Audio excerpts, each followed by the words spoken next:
Bienvenidos a todos los que están conectados en este momento. Hoy vamos a retomar el ciclo de foros sobre el tema crítico que maneja hoy día, motiva a los venezolanos y que fundamentalmente hay que direccionar con voz de expertos sobre todo qué es lo que está pasando, informar, educar, sobre todo orientar y planificar una serie de acciones en función de lo que se está debatiendo en el país, que es muy importante. Estamos hablando del futuro del país. Estamos hablando que se está negociando de una forma oscura, de una forma peligrosa para el futuro del país, porque hablar de deuda es hablar de pagos en el futuro, es hablar de que hay que trabajar para pagar algo que se debe.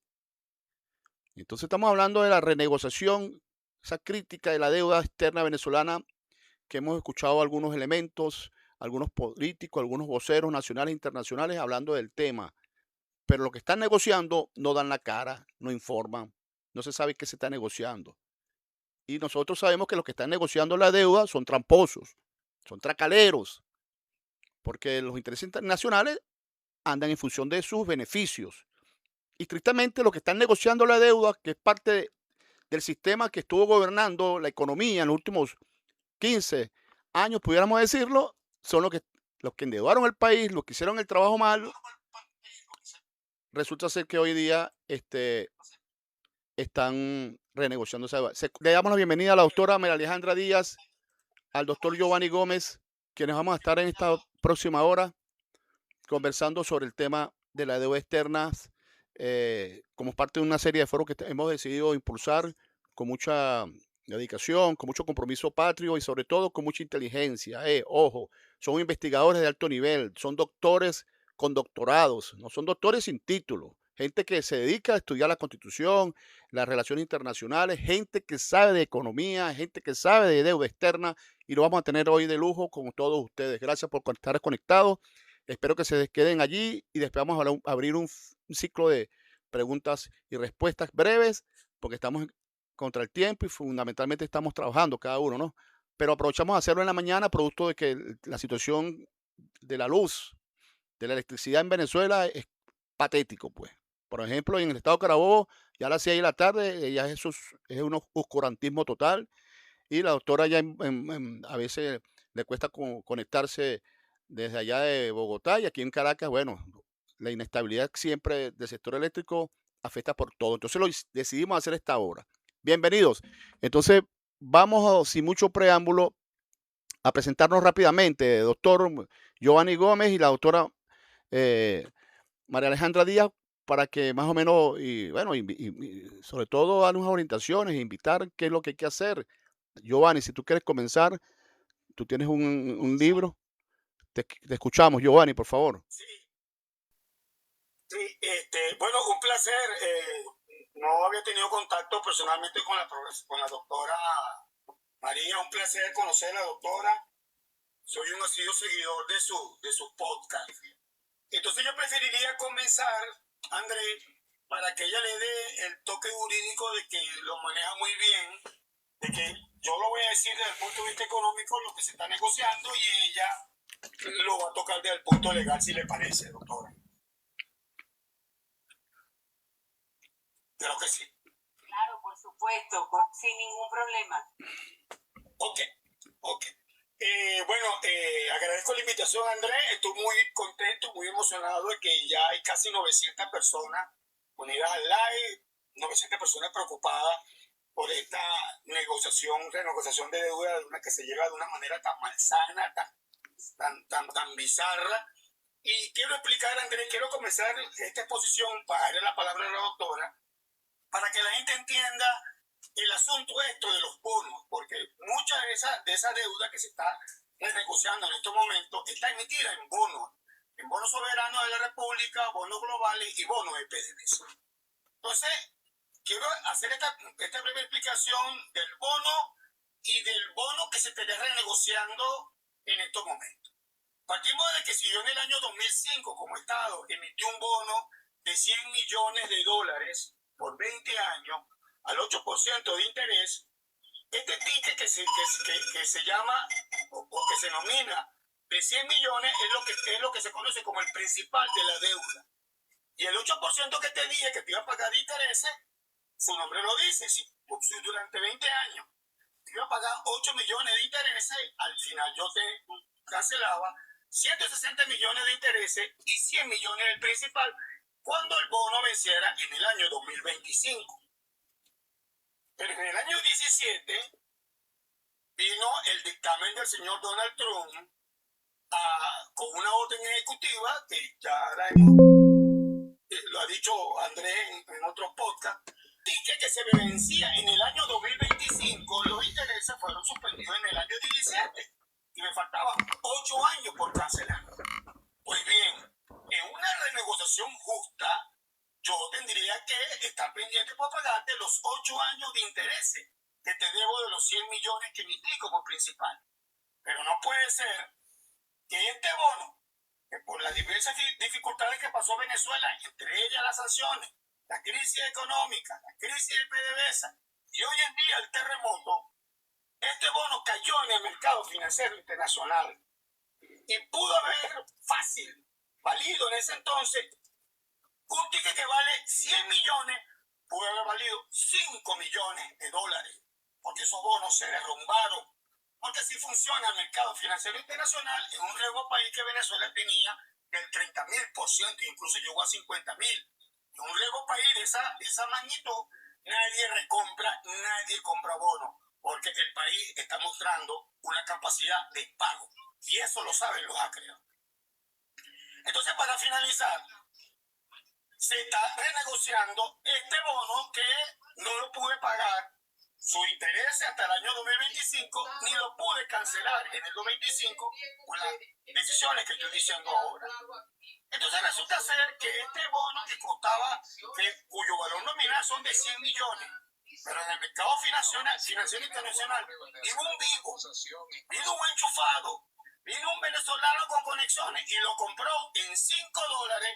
Él quiere que en el año 2027, en ese proceso de negociación que se está haciendo, lo que él compró por $5, él quiere que se lo reconozcan a 100 millones de dólares, que es el valor nominal del bono. Eso es una estafa, porque yo en ese proceso de renegociación no lo cancelaría, porque como tuve oportunidad de cancelarlo, no podía hacerlo. Y hoy en día, en ese proceso de renegociación, no solo que voy a reconocer los 100 millones, sino que hay mucha posibilidad de que un bono que compraron por $5 se renegocie por 20 años más al 8% de su tasa de interés. Y eso es una estafa. Y con eso quiero darle la palabra a la doctora María. Vamos a comenzar quizás por la última parte que el doctor Giovanni. Por cierto, doctor, un gusto. Yo leí su libro que se llama La piedra de Sísifo. Además la metáfora me pareció increíble, porque la deuda esencialmente es eso. Tú te comprometes al país al emitir esos bonos, y entonces eso pareciera es un grillete que le ponen al país para que nunca se libere. Fíjense, yo insisto en la forma en que se está negociando, primero de espaldas al país. Nosotros no sabemos en qué términos se está negociando. Hay dos cifras ya en el aire. Una, 240.000 millones, que la lanzó el Financial Times, y la otra cifra apareció ayer, que la escuché ayer, antier, se la escuché al economista Carlos Durich, otro medio internacional financiero, que habla de 95.000 millones. O sea, la diferencia es bastante considerable. Sin embargo, aún pensando en que sean 95.000 millones, es una estafa. Porque no toda deuda que aparece formalmente documentada es necesariamente una deuda legítima.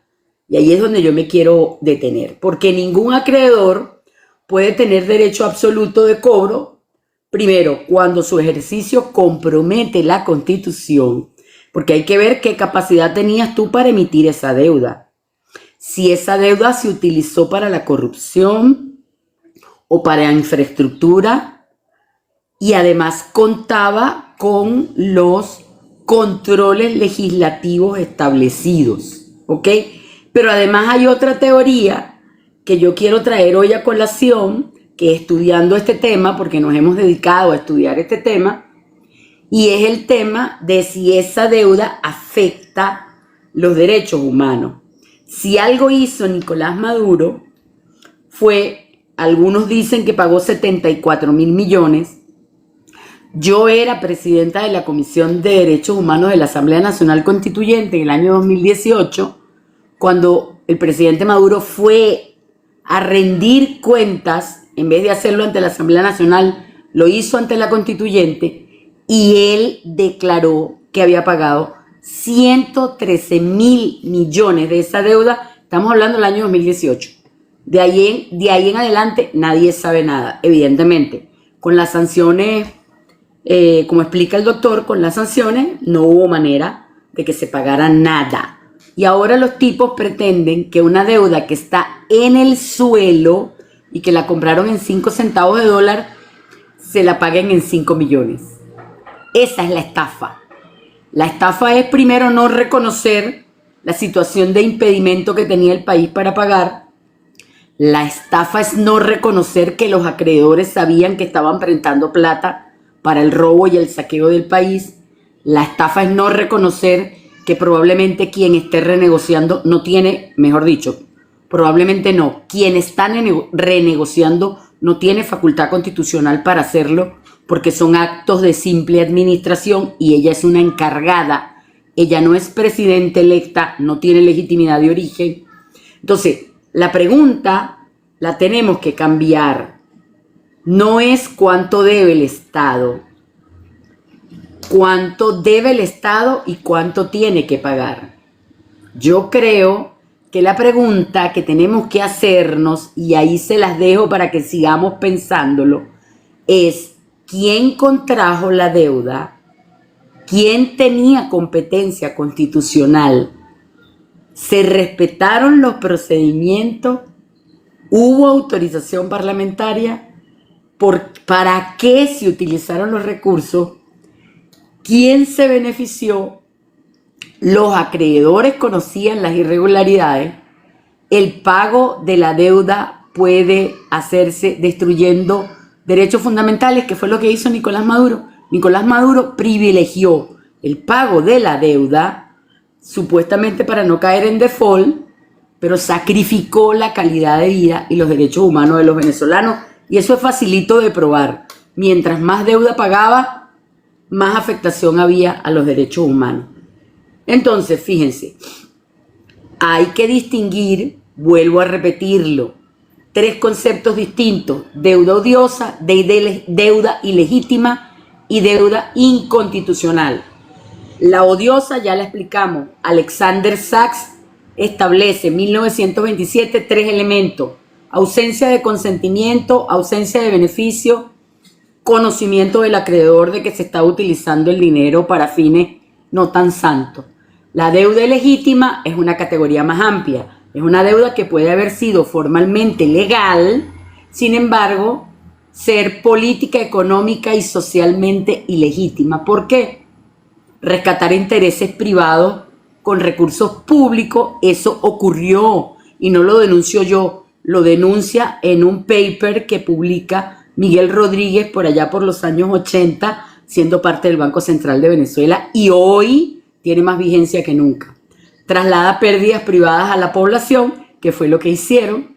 La renegociación famosa de Lucinchi, donde dice: los bancos me engañaron porque él absorbió la deuda privada como pública. Eso no lo quiere decir nadie, pero nosotros sí tenemos el deber de decirlo. Además, está financiando estructuras corruptas de poder, nada más y nada menos. Aceptar además condiciones de deuda mediante coerción económica. Esa deuda es ilegítima. Entonces, la pregunta es: ¿fue legal? ¿Sirvió al interés de la población? Y allí aparece el concepto que nosotros estamos trabajando, que es el de deuda inconstitucional. Porque a nuestro juicio, una de las mayores aportaciones que podemos hacer es que la deuda puede ser cuestionada incluso antes de discutir si fue conveniente o justa. ¿Por qué? Porque puede haber nacido de un acto inconstitucional. En este momento, si tú renegocias la deuda sin tener legitimidad de origen, no tienes capacidad constitucional para comprometer al Estado. Por lo tanto, el consentimiento es inválido. Por ejemplo, que el órgano es incompetente, hay ausencia de autorización constitucional, donde están los convidados de piedra de la Asamblea Nacional, hay violación de procedimiento, 150 constitucional no se está tomando en consideración, además ella se está excediendo de la simple administración, porque ella no es presidenta, que puede, por ejemplo, puede ejercer actos no más allá de la simple administración, actos de gobierno. Renegociar la deuda es un acto de gobierno. Tú no puedes comprometer al país sin tener cualidad jurídica para ello. Además hay ausencia del control parlamentario, hay utilización, no sabemos qué tipo de garantías se están utilizando, pero además pueden estarse afectando recursos estratégicos sin autorizaciones correspondientes. Todo eso hace que esa renegociación no solamente sea una estafa, sino además es inconstitucional de todo punto de vista. Entonces, fíjense, hay precedentes como el caso Tinoco, yo no quiero explicarlo, en el caso de Costa Rica, pero hay un precedente que sí me interesa destacar, y es el tema de los derechos humanos, porque esa es una de mis especialidades. Durante mucho tiempo la deuda fue considerada un problema financiero, pero resulta que hay un paradigma nuevo en el derecho internacional que establece que la deuda también es un problema de derechos humanos. ¿Por qué? Porque el servicio de la deuda, o sea, la carga que se le impone al Estado para pagar,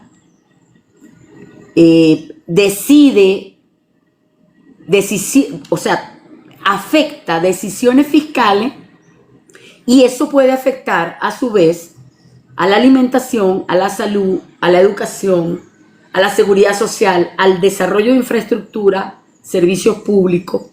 Y esa es la tesis de un autor que se llama Juan Pablo Boholasky.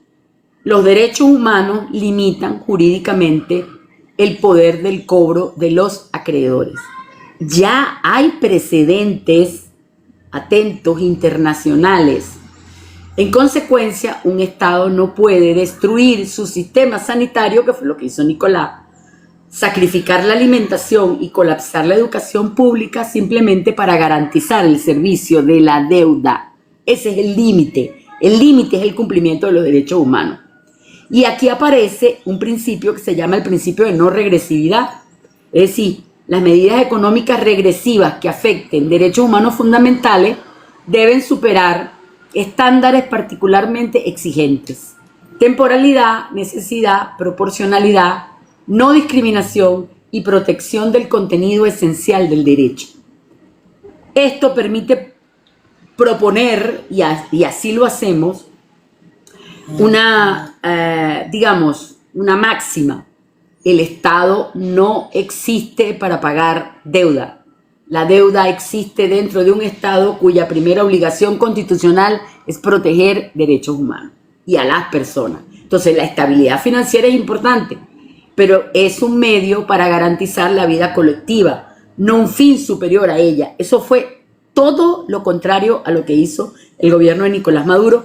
Revisen el libro de Manfred Gehrig, Una larga depresión venezolana, y se van a dar cuenta de este tema de la deuda. Ahora, hay otro tema que no quiero alargarme más, que es el estado de necesidad, porque pagar puede significar destruir la existencia, las condiciones de existencia del Estado. Entonces, el artículo 25 sobre responsabilidad del Estado de la Comisión Internacional ofrece una herramienta, porque el estado de necesidad, cuando tú declaras que estás en medio de un peligro grave e inminente como Estado, que la protección del interés general del Estado está en peligro y que la medida es el único medio razonable para proteger los derechos humanos, evidentemente que esos acreedores saben que esa deuda simple y llanamente no puede pagarse de esa manera como ellos pretenden y comprometer al país por 50 años más, como hicieron con la Argentina. Es el mismo esquema de la Argentina, porque además es la nueva forma del imperialismo para acumular capital desposeyendo a los países. Es un mecanismo de desposesión y por eso nosotros tenemos que exigir auditoría, pero ya no auditoría solamente sobre lo que se debe. Debemos exigir auditoría sobre estas condiciones. Fíjense, nosotros tenemos 8 instrumentos de defensa que los vamos a decir para que la gente se apodere del conocimiento. No hacemos nada con que lo sepamos nosotros y no lo sepa el resto del mundo y el venezolano no lo pueda, manejar. Y los 8 elementos son los siguientes: auditoría integral de la deuda. No solo cuánto se debe, sino quién comprometió, quién contrató, para qué, dónde terminó el dinero y quién se benefició. Eso es absolutamente necesario hacerlo. Segundo, una auditoría constitucional. ¿Qué significa esto? Determinar la competencia, las autorizaciones, los controles parlamentarios y los procedimientos. Además, una auditoría de derechos humanos. Hay que cruzar el pago de la deuda con la afectación de los derechos humanos. Medir el impacto de esa deuda sobre salud, alimentación, educación y demás derechos. Ahí te dejo esa tarea, Giuseppe, tú que eres experto en eso. Y al doctor Giovanni. Tercero, hay que practicar una cosa que se llama due diligence de los acreedores. Es decir, investigar si conocían o conocen la situación de los prestamistas. Estoy segura que sí. Segurísima, segurísima. Identificación de la deuda odiosa, es decir, hay que aplicarle los 3 elementos de SAC. Identificación de la deuda ilegítima, es decir, utilizando los principios internacionales de buena fe, sostenibilidad, transparencia y soberanía. Y finalmente, si se va a hacer una reestructuración, tiene que ser compatible con los derechos humanos, porque así lo dicta la ONU, porque así lo dicta la Corte Penal Internacional en casos como por ejemplo el Congo o Namibia, ¿ok? A pesar de que no hay una sentencia específica, hay opiniones de esa Corte que nos favorecen. Entonces yo insisto en que debe haber una nueva doctrina de soberanía financiera. La pregunta del siglo XXI que tenemos que hacernos no puede ser si el Estado debe pagar sus deudas. La pregunta es, ¿qué deuda debe pagar? ¿Quién tiene derecho a exigirla? ¿Cómo fue creada? ¿Quién se benefició de ella? ¿Qué precio humano se pagó por la afectación de los derechos humanos? Si constitucionalmente pretende cobrarse su cumplimiento, hay que pasarla por el tamiz de la Constitución. Entonces, la doctrina de la deuda odiosa aporta el origen histórico. La deuda ilegítima aporta el juicio público, económico y social. La deuda inconstitucional aporta el control jurídico interno. Los derechos humanos aportan el límite material del poder financiero. El estado de necesidad aporta una válvula jurídica frente a la crisis extrema y la responsabilidad de los acreedores introduce una transformación fundamental. El acreedor deja de ser necesariamente un tercero inocente y puede convertirse en corresponsable cuando presta con conocimiento o indiferencia frente a la corrupción, el abuso de poder y la violación de los controles democráticos. Entonces, no hay una única vía, tenemos soluciones, lo que debemos es exigir que esa renegociación de la deuda, si esta gente sigue con su locura y se llegara a firmar, creo que nosotros tenemos que actuar ya, incluso pidiendo que se incorporen, por ejemplo, una consulta popular, un referéndum consultivo con respecto a la validez de la renegociación de la deuda, pero además el tema de que se involucre a las instancias, tanto fiscalía, porque hay que averiguar. Recuerden que todo, según el 138 constitucional, todo funcionario público tiene responsabilidad civil, penal y administrativa. Si nosotros logramos desbrozar la deuda, probar, ¿verdad? Porque se puede, que es ilegítima, porque no se siguieron los controles constitucionales ni parlamentarios, hay responsabilidad penal de las personas que están involucradas. Tendría que involucrarse la Fiscalía General de la República, tendría que involucrarse el Parlamento a investigar el de piedra, ¿ok? Y tendría que involucrarse también la Sala Constitucional. Exactamente, eso era lo que yo quería aportar el día de hoy, Andrés. Un abrazo y muchas gracias por la invitación. Excelente, doctor, excelente. Giovanni, ¿tú vas a aportar algo o hablo yo algunos elementos? Por favor. Yo quiero aportar dos cositas nada más. ¿Me escuchas? Sí, perfecto, hermano. Sí, perfecto. Okay. Dos cositas a propósito de la intervención de la doctora, muy breve, ¿no? Ciertamente, cuando cogemos la deuda de Giuseppe en el año 86-87,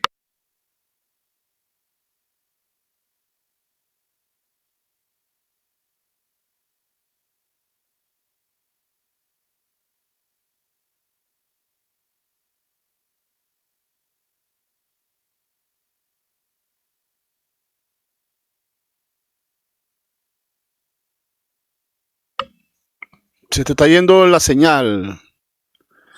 todo ese proceso de renegociación. Tienes mala conexión. Señores, esa es la situación país, que el Estado de Carabobo, ¿verdad? Que ese es un tema, ¿no? Y sé que una de las ciudades más industrializadas del país, o el Estado de Carabobo, está en esa situación, mala conexión, Bueno, electricidad. y entonces los tipos pretenden vendernos que debemos 240.000 millones de dólares y el sistema de salud destruido, el sistema educativo destruido, y la gente tiene que aguantarse 6 horas y 12 horas sin luz. Sí, es terrible, Y es terrible. nosotros, y nosotros lo tenemos que aceptar como que si fuéramos unos corderitos. Bien pendejos si se lo aceptamos. No solamente eso, sino que es un sistema que se montó para endeudarnos, para saquear. Ojo, esa es la historia. Mira, todo el mundo sabe bien que yo soy chavista en esencia desde el punto de vista de la política petrolera, de Hugo Chávez Frías. Pero yo me alejé prácticamente por el manejo de la gestión económica, el manejo de la deuda, el manejo del salario. Eso hay que decirlo abiertamente. Nosotros creemos en la política petrolera de la independencia económica, el fortalecimiento de la OPEP, todo eso, pero nosotros no, para nada, estamos de acuerdo, incluso el proceso de endeudamiento que nos estamos enterando ahora, ojo con eso. Todo siempre se manejó de una forma oscura, pero bueno, ahorita que se está renegociando deudas y cuestiones por el estilo, estamos enterándonos de esta situación que necesariamente tenemos que involucrarnos todos, porque estamos hablando, unos hablan de 150.000 millones, otros de 160.000, otros de 240.000 millones. ¿Y dónde está la plata? ¿Dónde está la infraestructura? ¿Cómo es eso que nos endeudamos y el país es uno de los países más pobres de América Latina? En serio, ese es el modelo de gestión que hay que defender. Entonces, claro, por eso hay que llamar la atención. Tú escuchas ahí comentarios, pero esa señora estaba en la villa y Giuseppe era chavista y tal. No, momentico. 25 años y no tiene nada que ver con la responsabilidad de cada quien. Aquí cada quien tiene que asumir su responsabilidad ante la historia y sobre todo ante la justicia, porque aquí hay un problema de justicia.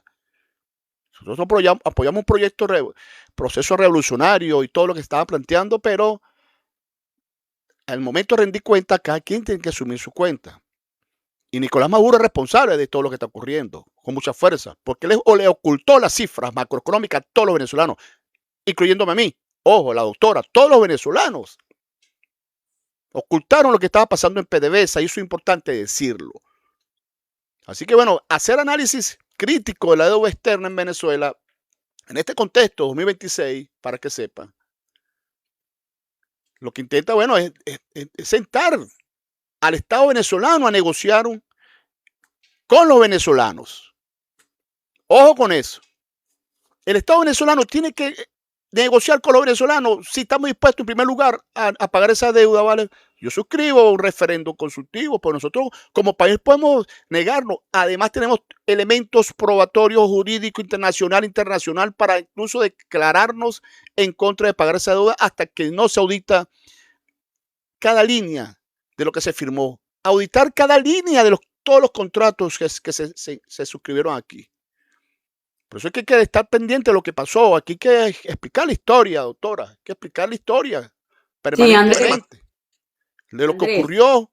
Porque claro, cuando la doctora habla así, la deuda externa, bueno, está bien, eso no me suena. Eso, bueno, me da igual, bueno. Es como que si estuvieras hablando del salario y no me prestan atención. No, eso no es un tema. Aquí hay que explicar cómo se fue año tras año asumiendo una deuda sin consultarle al pueblo venezolano. Y que tristemente la deuda después terminó parando en manos de los corruptos, que ya hemos visto que son bastantes. Y que se ha demostrado que son bastantes. No es sentar, bueno, vamos a debatir nosotros aquí, los intelectuales en Venezuela, Miguel Rodríguez, la doctora María Alejandra, otros por aquí, Tony Bosa, todos, vamos a discutir, Giovanni Gómez, vamos a discutir si se deben 240.000 millones o no se deben. No, ese no es el tema. Aquí hay primero que consultar al pueblo si está dispuesto a asumir una deuda de otro. Deudas que asumieron unos irresponsables y que tienen que pagar. Tiene que pagarte la justicia. Aquí hace falta una auditoría, evidentemente. Porque hay un despojo histórico a las capacidades de recuperación del país. Fíjense esto, porque cómo tú te recuperas en el corto y mediano plazo ante la crisis que hemos vivido en los últimos 10 años si tienes un peso encima, ¿vale? Vas a trabajar, si los venezolanos van a trabajar los próximos 15, 20 años, uno no sabe cuándo, como unos esclavos para pagar algunas deudas que nos saquearon, nos robaron y que se adquirieron de una forma ilegítima. Mira, la cifra nominal exigida por los mercados de Wall Street, señores, no refleja el verdadero valor económico de esas obligaciones, nacidas en gran medida en mecanismos de especulación financiera. Ojo, ese es un debate que hay que hacer allí. Nosotros tenemos que insistir en una comisión de la verdad, de la deuda externa, ¿vale? Comisión de la verdad, porque muchas de esas deudas que se adquirieron entre el año 2006 y 2012, para que sepan, todo el mundo sabe lo que está administrando la finanza pública en Venezuela, tienen un compromiso histórico, además deberían estar presos todos. Porque yo me recuerdo que aprovechándose el tipo de cambio fijo, muchos mecanismos de deudas que se emitieron fueron a parar en los bolsillos de los especuladores financieros de la revolución, de lo que llamaban la revolución, de los empresarios, de la corrupción y sobre todo, bueno, que violaban el orden constitucional interno fundamentalmente. Así que para preservar, mira, lo que nosotros llamamos esa viabilidad económica y la soberanía nacional que estamos debatiendo aquí, el Estado debe adoptar de forma inmediata una serie de recomendaciones de política pública. Hay que rechazar en primer momento. Fíjense que estamos haciendo un llamado a Delcy Rodríguez, que ahorita está asumiendo funciones presidenciales que no le compete de negociar esto. Yo creo que necesariamente hay que hacer una campaña de rechazo a los 240.000 millones que dice Wall Street y dice los manipuladores financieros, todo eso, como punto de partida. Y sobre todo fijando una posición de negociación para aspirar a una quita no menos del 90% sobre ese capital nominal de los bonos comerciales. Son papeles que fueron adquiridos en mercado secundario distorsionado, ya lo dijo la doctora. Por eso es que hay que ejecutar una auditoría integral, previa e independiente sobre la totalidad de ese saldo adeudado. Yo estoy seguro que cuando se empieza a revisar, porque mira, aquí el que un funcionario del Estado haya manipulado y aprovechado las circunstancias especulativas para emitir bonos, que nosotros sabemos esa historia, hoy vamos a hacer comentarios sobre esa historia, esa responsabilidad de ese ciudadano tiene que pagar, debería estar preso. Toda esa gente que estuvo ahí en créditos públicos, el Ministerio de Finanzas, ojo, yo sé quiénes son. Yo estuve allí, incluso, trabajando como analista, y yo veía cosas. El pueblo se enteraba de cosas. Aquí fueron incluso un ministro de Finanzas preso. Y no sé si estará preso todavía o se fue por esas circunstancias que emitían deuda, aprovechando tipo de cambio en bolívares a 4.30 barato, y después lo permitían renegociarlo en el exterior inflado al tipo de cambio paralelo. Eso es un negocio que mucha gente se hizo rico. Esa corrupción todavía está. Esos son delitos que no prescriben. Cuidado con eso. Pueden pasar 10 años, 15 años. Pero cuando se abra un gobierno serio, abre una investigación, porque ese gobierno del futuro, para que sepa, cualquier gobierno del futuro va a cargar con ese peso, esa deuda. Y lo mínimo que tienen que hacer, mira, no, papá, yo estoy, así como dijo una vez Lucinchi, recibí un país hipotecado. La banca me engañó. Esos cuentos y que en la historia económica en Venezuela, compadre, yo creo que hay que volverlo a retomar, ¿ves? Porque asumir esa deuda es un acto irresponsable. Para mí, todos esos títulos afectados por nulidad constitucional, incluso por sospechas ilícitas y de negocios y mafias, eso hay que tomarlo en consideración. Y fundamentalmente hay que rechazar, María Alejandra, a esos asesores financieros internacionales que todos sabemos que tienen conflictos de intereses. ¿Cómo es que tú le vas a pagar? Mira, que uno piensa eso, uno dice, mira, estos tipos son irresponsables. Hay que ser muy desgraciado para, disculpen el término, ¿no? Hay que ser muy desgraciado para permitir que mi deuda, la deuda que pagan mis hijos, mis nietos, el país, y sobre todo también, tomando en cuenta que yo participé, es decir, los que están asumiendo esa decisión, los que participaron en la confabulación y el impulso que existiera esta deuda, bueno, están permitiendo que un equipo internacional sea el que lleve eso, y le están pagando 230 millones, dices tú, María Alejandra, de dólares. Ellos cobran un porcentaje sobre el monto de la deuda. Si el Claro, monto de la deuda si la deuda se inflada renegocia, termina siendo 100.000. 240 millones, 240.000 millones, bueno, los tipos les tocarán, no sé, 500 millones, Claro, así es. 240 millones. O Bueno, sea, entonces, ellos cobran un porcentaje sobre eso. ¿y por qué tienen que nosotros tener asesores financieros internacionales renegociando deuda? No, un momentico. Aquí eso tiene que primero renegociarse aquí en Venezuela con técnicos nuestros. Es el primer lugar, es así. O participar con Venezuela y que sea transparente, chicos. Que sea transparente. Los asesores ahí, Ministerio de Finanzas, créditos públicos, toda esa gente que está ahí negociando en cierta medida, eso tiene que ser muy transparente. Para mí, hay que sustituir a esos asesores financieros internacionales con conflicto de intereses por un equipo técnico nacional soberano, sobre todo eliminando los contratos de comisiones exorbitantes y subordinando cualquier esquema futuro de pago a la recuperación real del PIB, porque es así. Tú tienes que condicionar, mira, ¿cómo puedo crecer yo económicamente los próximos 15 años si cada producto que yo venda ya está comprometido 40, 50% para pagar deuda? ¿Qué país avanza así?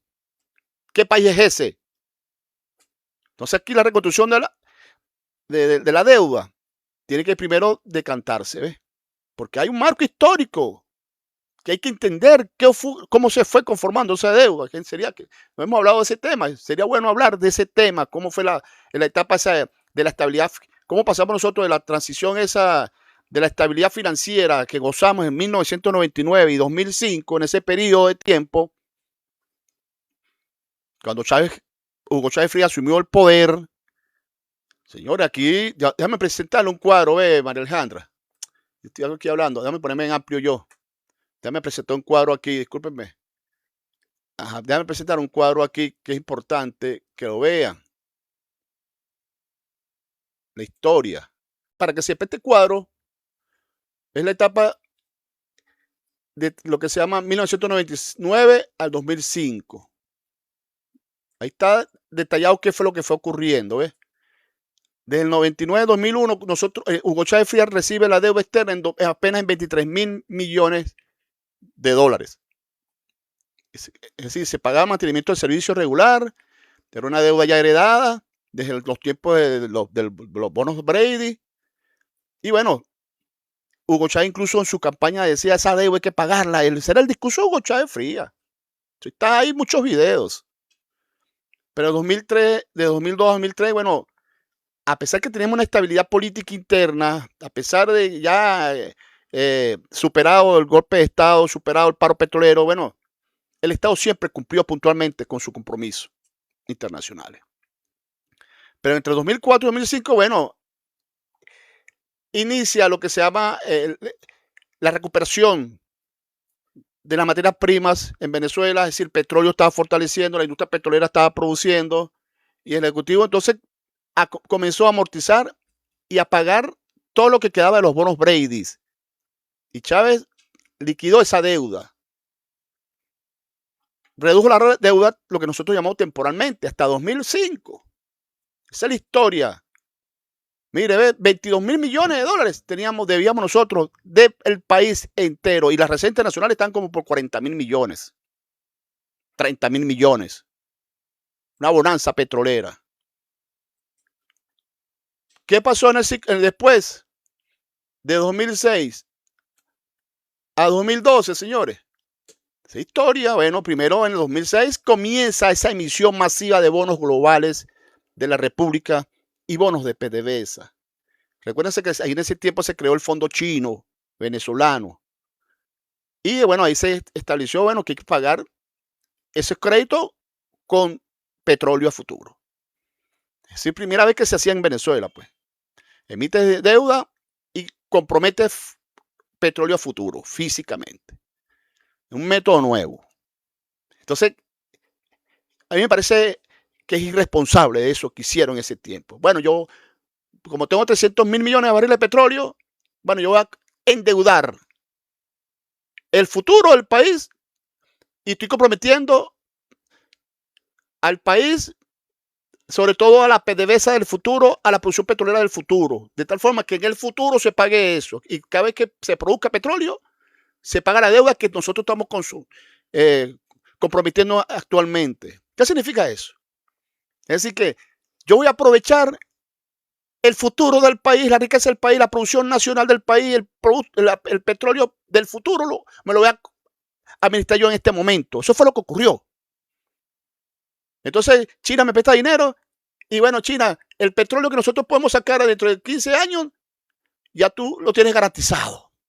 Es decir, y en 15 años los niños que nazcan allí van a tener que, no sé con qué se van a mantener. Se van a mantener con el agua, no sé cómo sea, o trabajando como esclavos. Pero ya ellos, el petróleo que se están sacando en ese momento, es para pagar la deuda que se adquirió en el 2006. Algo terrible. Eso es terrible, hermano.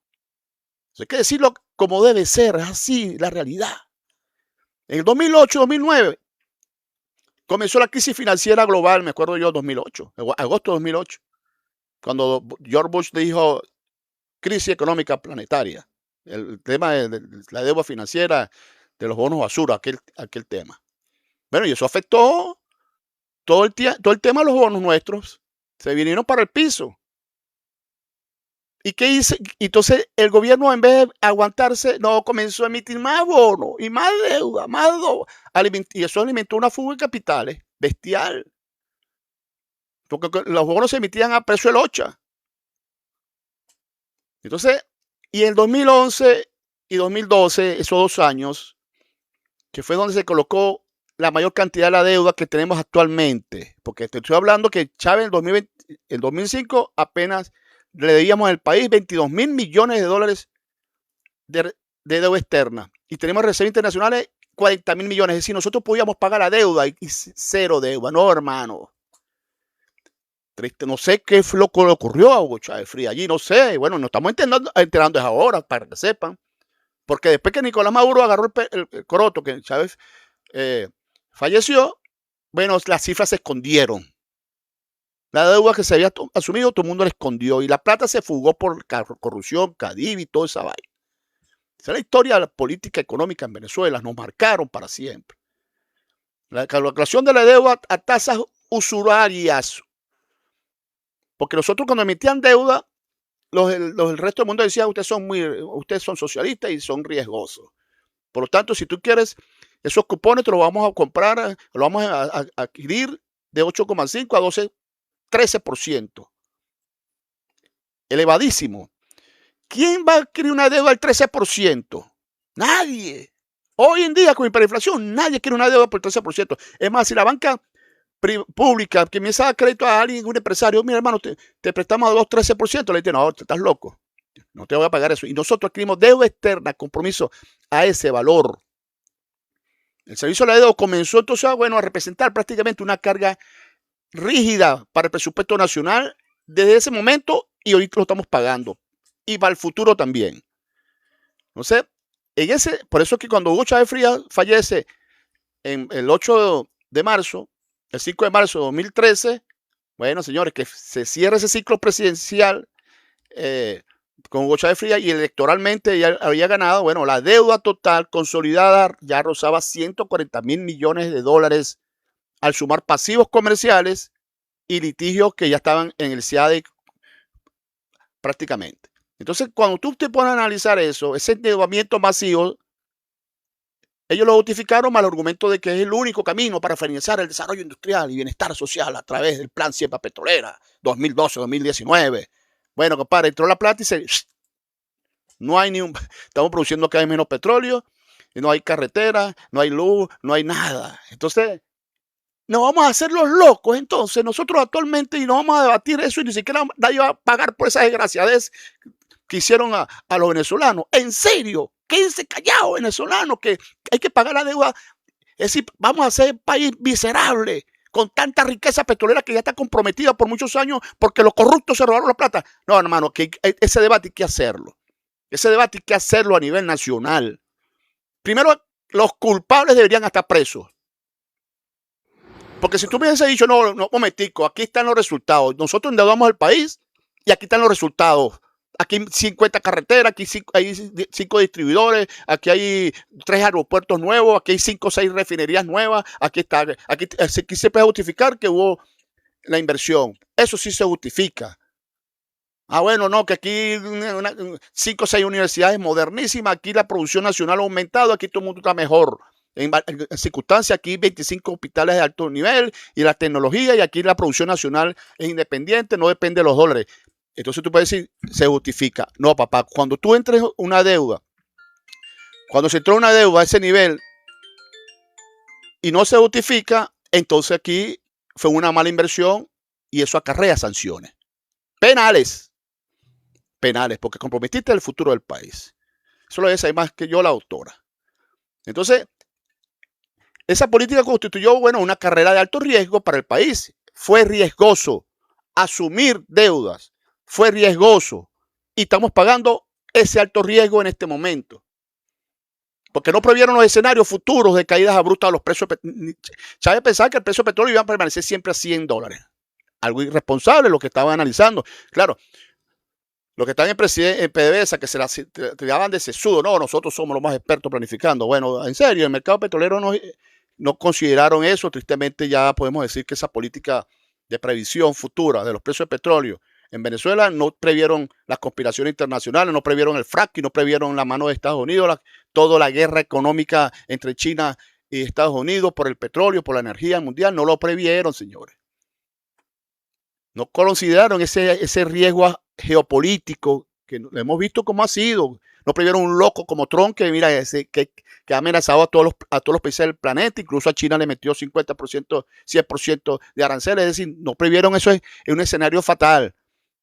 Porque en economía, cuando tú tomas previsiones, tú dices, en el peor escenario, ¿qué ocurriría? Bueno, yo puedo vivir bien, puedo pagar esa deuda y estoy feliz y contento. En el peor escenario, que nos bloqueen y nos sancionen, porque Chávez lo advertía, Chávez lo decía. Nosotros tenemos videos ahí donde Chávez decía, bueno, si nos quitan el petróleo a cero, vamos a estar bien. No, papá, nosotros supimos que es eso, que nos quitaran el petróleo, prácticamente nos lo llevaran a 300.000 barriles, 100.000 barriles en un mes. Sentimos ya subimos. Ese video de Chávez peló bola. Peló. porque se demostró que es mentira. Se demostró que el país depende altamente del petróleo y sobre todo ahora un petróleo que está hipotecado por muchos años. Fue una distorsión prácticamente, rentista con usura, yo pudiera decir, ¿ves? Porque la emisión de los bonos con cupones usurarios, lo llaman otros, de entre 8,5 y 12%, y los convenios bilaterales opacos entre China, el fondo chino, pagaderos directamente con barriles de petróleo, alimentaron el sistema cambiario de Cadivi. Tristemente fue así.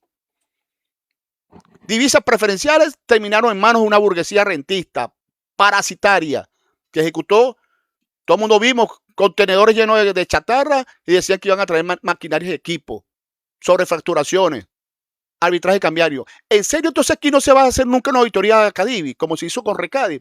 Aquí se hizo una auditoría de Recadi después que salió Jaime Lucinchi y fueron presos mucha gente. Tristemente, bueno, ese tiempo el cuentico del chino es Recadi, pero aquí blanquidaña de la corrupción, toda esa vaina de Jaime Lucinchi está documentado y está en historia como un ejemplo que no se debe hacer. Bueno, aquí no se aprendió nada. Hacia el cierre de 2012 y principio de 2013, para que sepa que fue el último año de gestión de Chávez, el país gozaba de una posición, claro, de solvencia macroeconómica, pudieras decir, pero estabas endeudado. Tienes un PIB alto de 327.000 millones de dólares, ¿ves? Pero claro, con ese PIB alto tú podías manejar la deuda. Cuando tú sacas la relación de la deuda externa con el PIB, era más o menos de 41%, María Alejandra. Pero ahorita no, ahorita es casi 200%. Sí, Andrés, fíjate. Yo quiero hacer dos comentarios. Uno, que me atañe directamente a mí, porque tú sabes que en estos live, cuando se anuncian con tiempo, se suben los bots de los laboratorios. Déjame eliminarlos aquí, no lo estaba viendo. Sí, pero yo quiero hacer un solo comentario con respecto a eso y después hay una pregunta interesante que vale la pena responderla, que la hicieron al principio y yo la anoté. Ok, fíjense, nadie puede negar mi presencia en la hojilla. Nadie puede negar que yo estuve dentro del proyecto político y que además lo defendí mientras creí que representaba una transformación constitucional y democrática. Pero cuando yo entendí que el poder se estaba alejando de la Constitución, la estaba violando derechos, violando la soberanía, yo crucé el Rubicón, los denuncié y me aparté. Así es sencillo. Listo. Entonces, para mí, traición es no cambiar de posición cuando los hechos demuestran que estabas equivocado. Traición es la desviación y callarse para preservar los privilegios. Porque si yo me hubiese quedado callada la boca, quién sabe dónde estaría yo metida dentro del gobierno. Entonces, mi lealtad nunca fue con un programa de televisión, con un partido o con un gobierno. Mi lealtad seguirá siendo con Venezuela y la Constitución. No voy a responder más ataques. Y ahora voy con lo interesante. Porque me preguntan las implicaciones de la sentencia 341 del TSJ. Tú recuerdas que esa es una sentencia, yo no sé si tú te acuerdas, esa sentencia del 5 de mayo del 2016 era una sentencia por una ley que dictó la Asamblea del año 2015 que planteaba reconocerle a los jubilados y pensionados no solamente el ticket de alimentación, sino además un bono de medicina. Y la decisión, digamos, fue declarada inejecutable, la declaró inconstitucional esa reforma de la ley, porque porque la Asamblea del 2015 no había hecho la previsión presupuestaria. Esa sentencia es muy importante porque esa es la apertura para la justificación de que tú debías sacrificar digamos, las finanzas estaban primero que la protección de los derechos humanos y la protección de la gente. esa fue la apertura realmente, una sentencia retrógrada, porque es una sentencia que desconoce los avances del derecho social y de la justicia social. Entonces, la aplicación de esa sentencia, la aplicación de la sentencia 341 al día de hoy, la importancia no está en el fondo, sino en el principio, porque dice que el ejercicio de una competencia constitucional no puede ser sustituido ni ampliado mediante una interpretación que elimine las competencias de otro órgano constitucional. Ahí se presentó una confrontación de principios. El principio de que tú no puedes gastar más plata de la que tienes, ¿ok? Que es la afectación del patrimonio, pero el otro principio es el sacrificio de la calidad de vida. Entonces, realmente, cuando la persona pregunta qué implicaciones tiene esa sentencia para la creación de un fondo soberano, el riesgo es que tú utilices ese fondo soberano para eludir los controles constitucionales, ¿ok? La relación no es directa. El tema es que la constitución de un fondo soberano no altera por sí mismo la naturaleza pública y constitucionalmente protegida de los recursos que lo integran. La administración fiduciaria, financiera o societaria de dichos activos no puede utilizarse para sustraerlo de los controles constitucionales a la República. Eso es un poco recuperar el principio que establece el 341. Y la otra tesis es que la descentralización instrumental de la gestión patrimonial no puede convertirse en una descentralización de la soberanía patrimonial. Hay países que plantean el tema de los fondos soberanos porque es una forma de protección a futuro, es una forma de proteger los ingresos para que las próximas generaciones disfruten de estabilidad financiera y no te permite tocar esos fondos soberanos, sino que ese fondo soberano pueda invertirse y que el producto de esa inversión, o sea, las ganancias, sean las que puedan invertirse. Uno de esos modelos es Noruega. Habría que estudiar el modelo a fondo de Noruega, su modelo constitucional, para poder saber si se puede aplicar. Entonces, la vinculación de la sentencia 341, yo no la vincularía directamente como una sentencia aplicable a los fondos soberanos, pero puede ser un precedente metodológico sobre las competencias de la reserva de competencia. ¿Por qué? Porque la Constitución distribuye competencias y procedimientos en órganos. Una autoridad no la puede sustituir porque quiera. Las formas jurídicas no pueden desconocer la distribución competencial que establece la Constitución.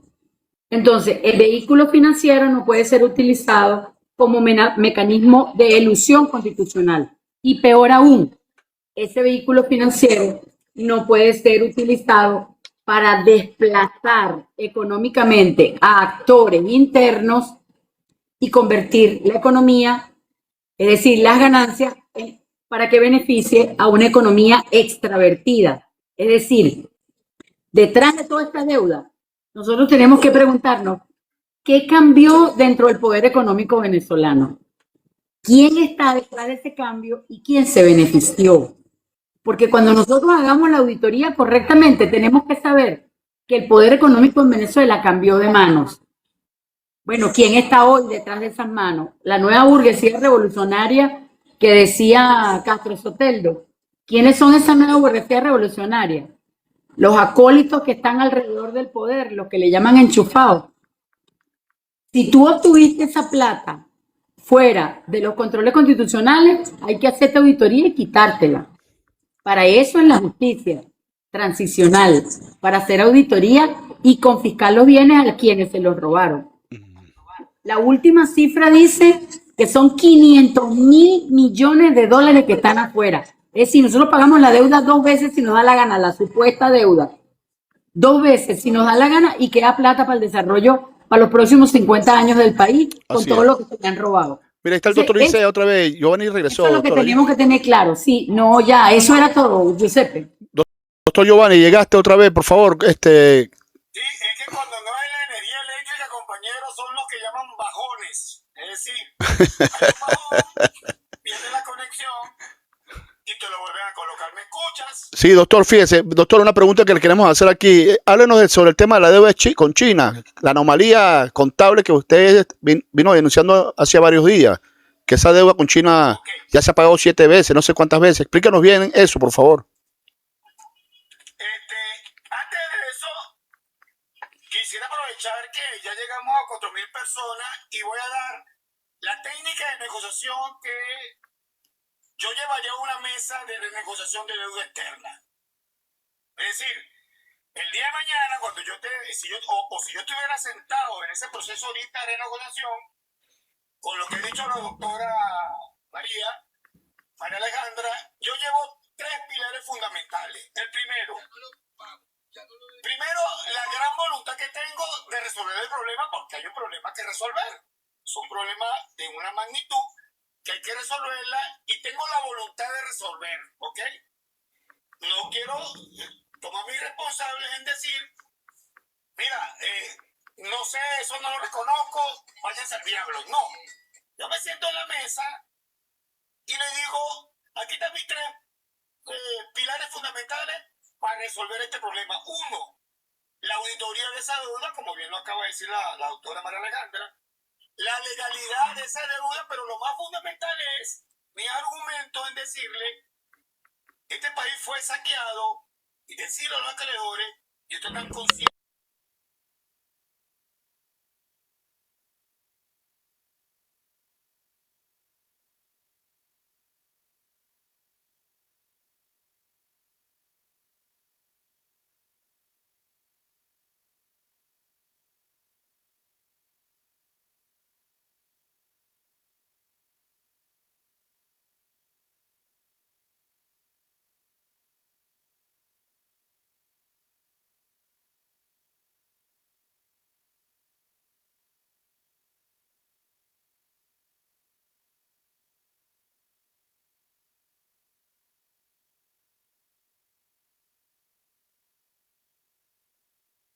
Excelente, sí, perfecto, se escucha, se escucha. Lo de los acuerdos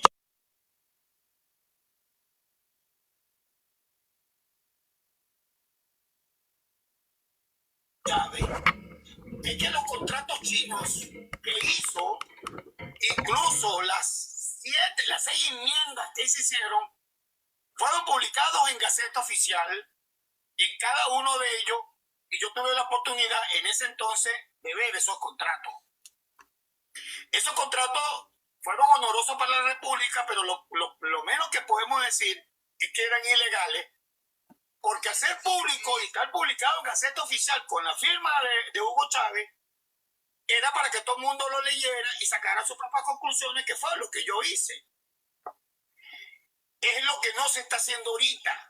O sea, ese monto que se está negociando deberá estar en Gaceta Oficial, ya lo hemos dicho. Ciertamente, y podríamos hacer, digamos, un solo live específicamente para esa materia, porque quiero hablar de otra cosita. Es que los chinos sí nos dieron, Andrés y doctora, 54.000 millones de dólares que entraron a este país. La mayoría entró al Fonden.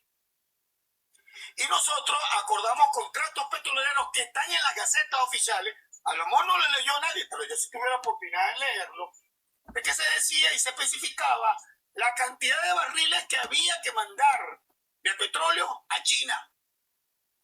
Por ejemplo, en el acuerdo que firmamos ese de 20.000 millones de dólares, la Gaceta que lo firmamos en el 2010, recuerdo yo con claridad, la Gaceta te decía que en el año 11 yo tenía que enviar 200.000 barriles diarios de petróleo, en el año 12 250.000 barriles de petróleo diarios, y en el año 13, a partir de ese año 13 y por 7 años, iba a enviar 300.000 barriles de petróleo diarios.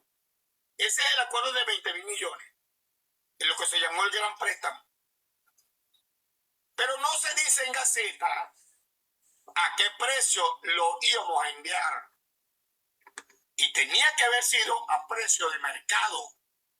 Sobre todo en un momento donde el petróleo, acuérdate, venía subiendo y Chávez tuvo el ingenio, porque no hay que ser mezquino, hay que ser pragmático con Chávez, de que creó aquella cosa que se llamó la contribución especial petrolera, que significaba que si el petróleo pasaba de $70, tú tienes que hacer una contribución especial a la República por lo que llamaron costos exorbitantes y extraordinarios.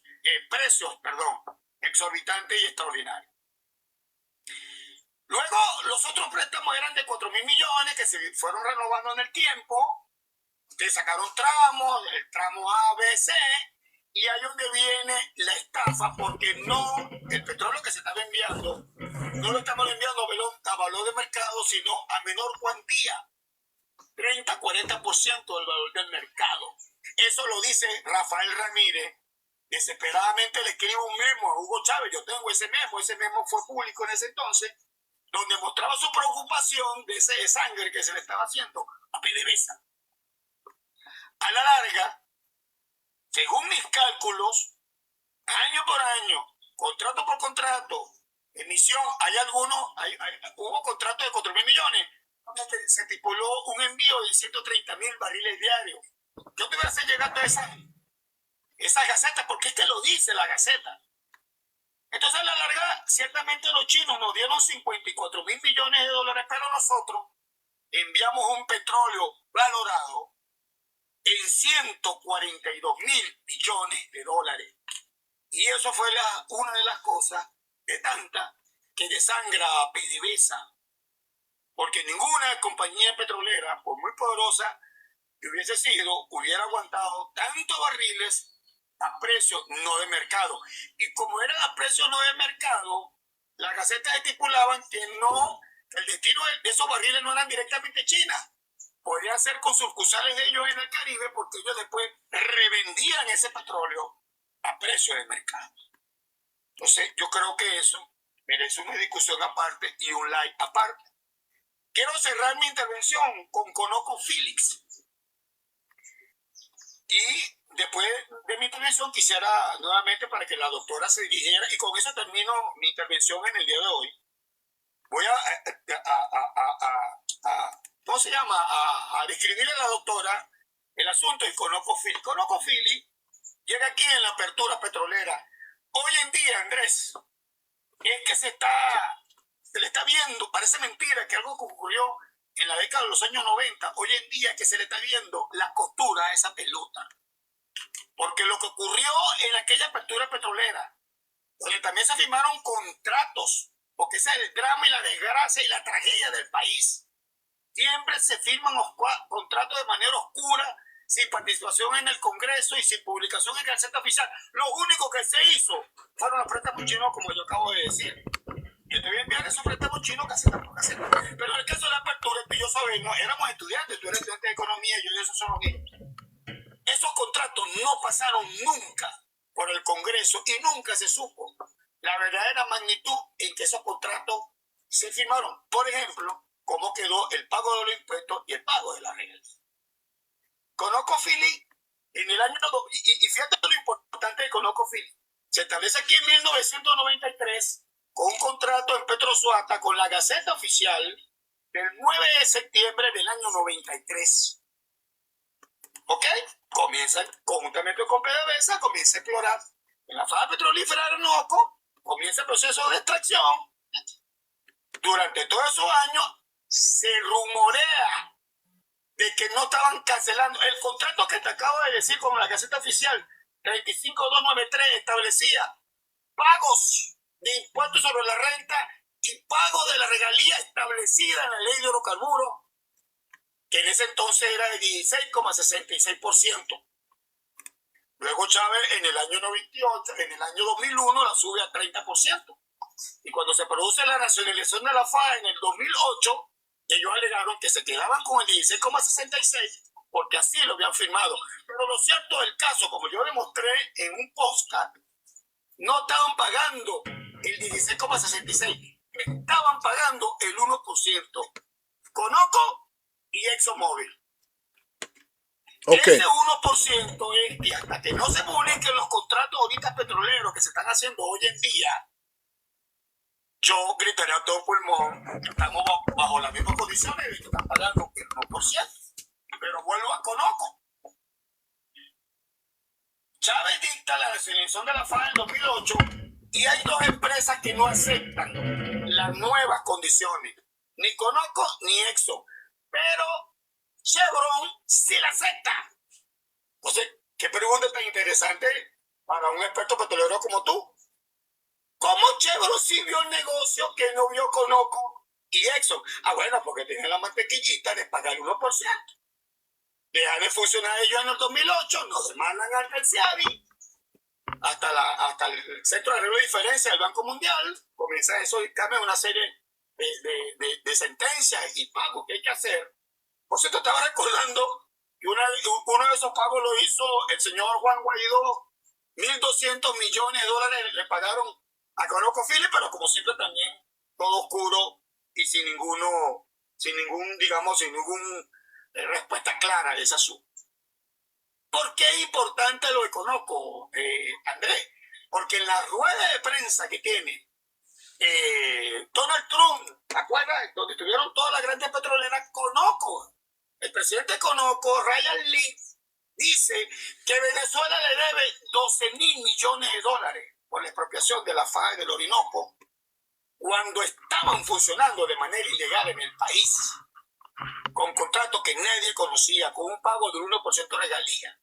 ¿Y por qué todo eso es importante? Porque al parecer, esa deuda de 12.000 millones de dólares de Conoco la están metiendo en estos 240.000 millones de deuda externa. Entonces, ¿cómo es posible que algo que sucedió en el año 93, pasado casi 30 años, 20 años, estemos en la misma situación ¿cómo se llama? Completamente solo ante estas situaciones tan graves que han ocurrido, que siguen desangrando el país? Estos tipos quieren que le paguemos 12.000 millones cuando aquí estaban funcionando de manera ilegal. Culpa de la apertura petrolera, porque también hay que decirlo. Y eso que se está haciendo es herencia de la apertura petrolera, porque esas compañías saben que aquí sin problema se puede pagar el 1% de galía. Con eso concluyo. Mire, señores, necesariamente tenemos que conocer el mapa de acreedores. Y evidentemente siempre el Chevron es un fundamental allí, como dice el Giovanni, porque vio el negocio, entendió la jugada. Más allá de que por circunstancia ideológica, Conoco Phillips y la ExxonMobil decidieron irse. Bueno, y tenemos ese problema, pues ahí casados, pero ellos se deciden ir porque ellos tenían ya el conocimiento de lo que estaba allá, los estudios geológicos, sobre todo en la parte de nuestra zona de Guyana. De Guayana, allí nuestra Guayana Esequiba tenía petróleo y ya Exxon tenía exploraciones allí, que había identificado mucho petróleo y bueno, decía, bueno, yo no prefiero casarme un problema con Venezuela a nivel internacional, pero con eso tengo argumentos para que no me toquen ni se meta conmigo, porque me voy a meter en Guayana, allá en el Esequibo, como estaba, efectivamente lo hicieron. Pero nosotros le debemos a la República Popular China, es decir, lo que se llaman los acreedores bilaterales, estatales. A China le debemos a la Federación Rusa, que fueron créditos concedidos por el Ministerio de Finanzas ruso, y sobre todo la petrolera Rosneft, para la compra de equipamiento militar y proyectos de la FAA Petrofina Orinoco. Esa fue la deuda con estos dos países. También están los acreedores privados y tenedores de bonos de Wall Street. Por ejemplo, están los fondos de inversiones institucionales y fondos buitres. BlackRock, Fidelity, Ashmore Group, Great League Capital. Ellos adquirieron volúmenes masivos de bonos soberanos y de PDVSA a precios de liquidación, entre 5 y 10 centavos por dólar. Y bueno, y en ese periodo de default, ellos compraron muchos bonos. Y hoy son los que están ejerciendo presión, sobre todo mediática, para cobrar el 100% del valor nominal. Por eso es que ¿cómo es eso? El nivel de usura. Nosotros no podemos permitir eso. Por eso es que es necesario ser transparente, auditar la deuda. Porque la mayoría es estafa. Y tristemente hay venezolanos que se prestarán para eso. Como se prestó Juan Guaidó, Dinora Figuera, toda esa gente se prestó para eso y recibieron comisiones y reciben comisiones por esas transnacionales. Tranquilo, ayuda, apoyo allí. Y bueno, usted siempre es eso. Por eso que aparece Dinora Figuera, una salvadora de la patria, ¿no? Y con el apoyo de Estados Unidos, es el apoyo de las transnacionales. Pónmela allí, que esa mujer me garantiza mi plata al futuro, porque es entreguista, es una mujer que se vende a los intereses internacionales para afectar a su población, a su pueblo. Esos son ellos, son traidores a la patria, tienen delitos de traición a la patria, tienen denuncias en la Fiscalía por traición a la patria.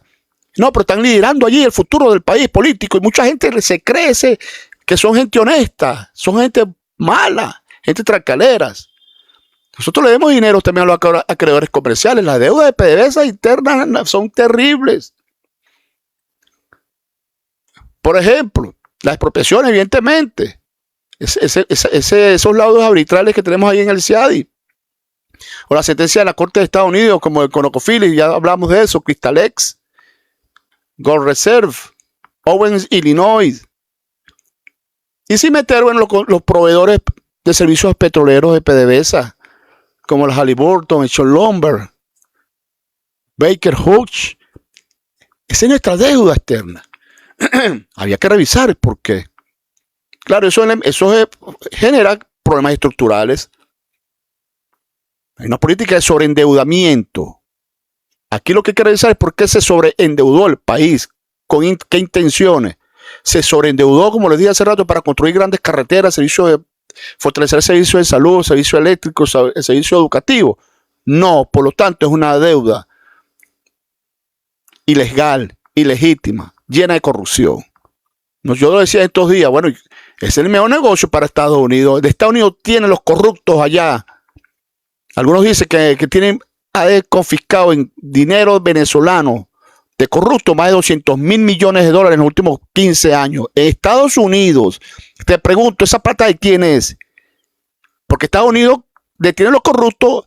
La plata que la sacaron de Venezuela está depositada y es rastreable. ¿Dónde fue a parar los fondos? ¿En qué banco?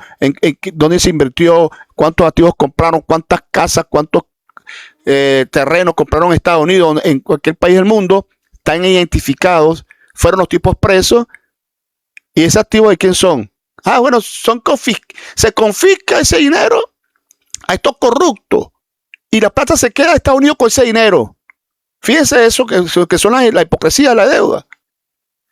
Entonces los corruptos nuestros que Estados Unidos le ha detenido más de 200.000 millones de dólares, ellos se quedan con la plata nuestra. No vale, dame mi corrupto. Si tú no me vas a devolver la plata, mándame mi corrupto para Venezuela, mándamelo para acá, que aquí nosotros tenemos que hacerle, de cualquier forma, quitarle la plata, sacarle la plata y meter los precios igualitos. No, de Estados Unidos el negocio es, te endeudo. Meto a corruptos ahí para que financien conmigo la deuda. Y al mismo tiempo, le digo al corrupto, róbate la plata y me la llevas para Estados Unidos. Y después que tú estés aquí instalado, te meto preso y me quedo con la plata de la deuda y Venezuela me sigue debiendo la deuda. Es algo terrible. Yo creo que primero lo que tenemos que nosotros, esa auditoría tiene que ir casada. Este dinero, ¿dónde fue a parar? ¿Quién adquirieron esta deuda? ¿Qué venezolanos están comprometidos en esa deuda? ¿Y ese venezolano está preso? Bueno, ese tipo tiene la plata de la deuda. Hay que quitarle la plata de la deuda y cobrar ese dinero. Es decir, cosas así creativas, pero ojo, aquí una persona se roba un carro y lo agarran en el Táchira. Bueno, el que agarró el tipo preso con el carro robado. Bueno, yo me quedo con el carro. Eso no funciona así. Le devuelvan la plata, le devuelven su vehículo a la persona que le fue robado su vehículo. Eso funciona así en todo el planeta, en el mundo, pero en el mundo financiero de las deudas no funciona así. Porque ¿quiénes son los que comprometen? ¿Quiénes son los que negocian y endeudan el país con el FMI, el Banco Interamericano de Desarrollo, todos los bancos internacionales, la Banca Internacional Financiera Mundial? ¿quiénes son los políticos de turno? Y normalmente son políticos corruptos, porque comprometen recursos del futuro para ellos beneficiarse en el presente. Y terminan creciendo comisiones por endeudar su país. Y estos corruptos después se van con la plata y después Estados Unidos, bueno, agárramelo allí. Este vendió su país, se robó la plata y agárramelo allí. ¿Qué te parece a ti, María Alejandra, eso? Fíjate, jurídicamente es posible recuperar dinero y activos venezolanos derivados de la corrupción, que estén congelados, incautados o incluso confiscados por Estados Unidos, China, Suiza, España, Portugal, Panamá. Pero hay que distinguir que no todo activo retenido es dinero de Venezuela, porque hay que demostrar el origen ilícito, la titularidad pública y el daño causado al Estado venezolano. Y, por supuesto, superar los procedimientos de confiscación y restitución al país. Pero Venezuela tiene una base jurídica particularmente interesante en Estados Unidos. Y en la legislación norteamericana existe el 22 USC 9741, que es una orden que ordena al gobierno de los Estados Unidos promover un esfuerzo internacional coordinado para identificar, rastrear y bloquear activos sustraídos de las personas e instituciones de Venezuela mediante robo, corrupción, lavado y otros medios ilícitos. Y la norma contempla estudiar un fondo administrado para mantener esos activos y eventualmente devolverlo a un futuro democrático de Venezuela. Eso existe. Eso es extraordinariamente importante para nosotros, porque significa que puede, una vez que se recupere el hilo constitucional, bueno, identificar, recuperar, proteger y administrar patrimonialmente los activos pertenecientes al pueblo venezolano. Es una batalla legal. Claro. Pero tienes allí una posibilidad. ¿Y qué haría yo? Un mapa de recuperación patrimonial en 4 etapas. Primero, identificar la categoría, si es activo público, si es producto de la corrupción, si es activo del lavado o es activo congelado. Eso es lo primero. Después, identificar qué tipo de activo es: cuenta, oro, dividendo, dinero de sobornos, sobreprecios, inmuebles, acciones, cuentas, fondos bloqueados por los FAC. Y después las acciones. ¿Qué acción corresponde? Restitución, confiscación más restitución, trazabilidad más confiscación, y determinar la titularidad y el régimen jurídico, para después entonces iniciar la 4ª categoría, que es la más delicada, porque un activo bloqueado por sanciones no necesariamente es un activo confiscado. Entonces hay que distinguir claramente, sobre todo en el marco de la Convención de Naciones Unidas contra la Corrupción. Hay un artículo, el artículo 51, que nos permite establecer que la recuperación de activos es el principio fundamental de esta convención. Entonces, hay varias vías: recuperación activa, cooperación penal y confiscación, devolución después de la confiscación.